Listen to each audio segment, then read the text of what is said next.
Let me share with you a true story out of my notebook of life. A number of years ago, got an incredible letter from a gentleman in Toronto with a substantial check in it. He said, my friend Steve Walker is following the wrong role model. He's working himself to death. His family is falling apart. His health is in danger. And he's modeling himself out of his boss. And he trusts you and respects you. If you will give us 1 hour, I will fly him to Dallas and give you this check. Wouldn't you love to have a friend like that? I sent the check back and I said, come on down. Steve and I had quite a little talk. And in our talk, I asked him why he had such a role model. What about this man that made him so completely important in his life? And he said, well, he's the most successful man I have ever known. And I said, well, Steve, what do you call success? Now, it took several minutes for him to go down the list. But the interesting thing is, though they're not in the same order that I have put them, or we list them now, these are the 8 things that he said he really considered to be successful. If a man was happy and healthy and at least reasonably prosperous and secure, if he had friends and peace of mind and good family relationship and the hope that the future is going to be better, he said, I'd consider that man as successful. Now I'm going to really encourage you to take some notes right here. And all I want you to do, and you'll be the only one that'll see it, somewhere right in as I go down the list, write whether you get a plus on that one or a minus on that one.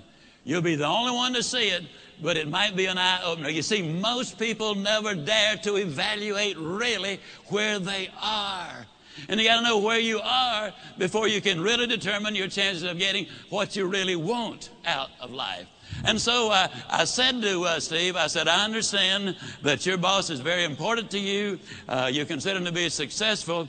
When he finally got through with the identification, as I said earlier, these were the 8 things that he had said, I think that's important for success, to measure success.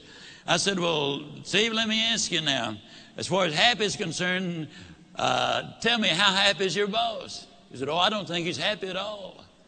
I said, why not? He said, well, I've never heard him laugh, and he seldom smiles, and besides that, he's got ulcers. I said, well, do I give him a plus or a minus? He said, oh, you give him a minus. Please grade yourself as we go. This is so important for you. Then I said, that also tells me something about his health if he's got those ulcers. Do I give him a plus or a minus? He said, you give him a minus. I said, that also says something, Steve, about his peace of mind, because you don't get ulcers because of what you eat, but what's eating you. I said, do we give him a plus or a minus? He said, we give him a minus. I said, Steve, I've asked you one question about what success is, what balance is, what's important to you. One question, and your boss comes up with 3 minuses. I said, tell me how prosperous he is. He said, man, he's got money running out of his ears, and he's getting more every day. I said, we give him a plus on that one, don't we? He said, we sure do. I said, how secure is your boss? He said, well, he's as secure as money can make you.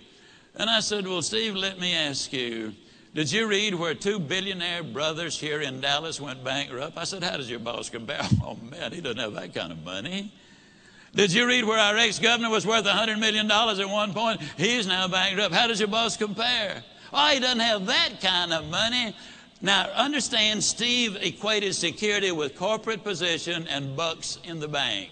So I said, well, Steve, let me ask you, would we give your boss a plus or a minus or just a question mark on that? He said, let's be generous and give him a question mark.